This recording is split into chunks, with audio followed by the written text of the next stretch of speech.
So I've got a Twitter one that could be either good or bad, depending on your point of view, and I sort of think it's good, but it's bad in retrospect, if that makes sense.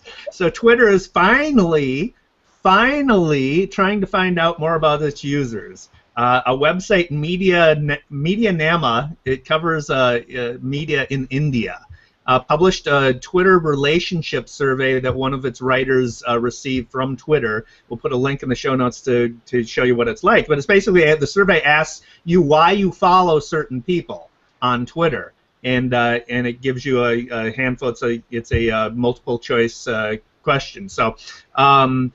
They are trying to find out why people are, what the relationship dynamics are among people on Twitter. The problem with that, though, is that on Twitter we follow people we may or may not know. And we follow them for a variety of reasons. Sometimes we follow people and we forget about why we followed them, right? So there's an inherent problem, but still, it's about time. Facebook has all this information on who you follow, the relationships between the people you follow, all of your, the social graph and everything. And Twitter's advertising won't be able to be as sophisticated and as robust as Facebook's until they get that data. So. Well, there are platforms that analyze Twitter and can go and find the social footprint of Twitter users across 60 different platforms online, including email and address and everything else, and they just changed the name of the one that I can't think of right now. So there are people who do have this information, and Twitter therefore also has quite a lot of it, but this is clearly a move for advertising dollars and to have information to provide to advertisers. And yeah, you're right, about time. And as you were saying last week, it's about time they had analytics as well, and they finally are starting to make that a little bit better, but just a little bit better. It needs to get a lot better. Yeah. What really puzzles me about Twitter, too, is that you bring up that there are all these third-party apps that do a lot of the things that need to be done on Twitter a lot better than Twitter's attempts if you're doing it, or Twitter's not doing it at all and somebody's doing it as a service, and then they'll go and change the terms of their API and shut down the service. It's like, they've done that on several occasions. Yeah, buy them. Exactly.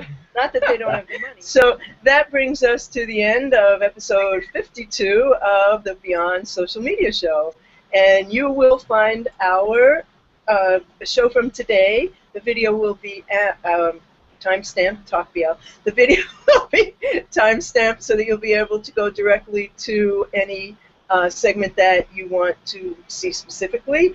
And you'll find it on the Beyond Social Media Show YouTube channel. It will be on the Beyond Social Media Show blog, and we will post the links to it on Twitter and so on. And you can find David Erickson at @DErickson on Twitter, at eStrategyblog.com, at eStrategyTV on Google+, and you can find him here every week on the Beyond Social Media Show.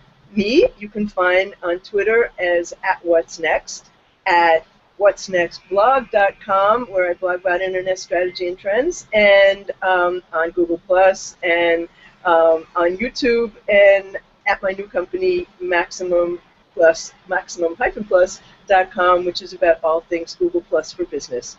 So thank you so much for watching. We'll see you next week. Thanks for watching.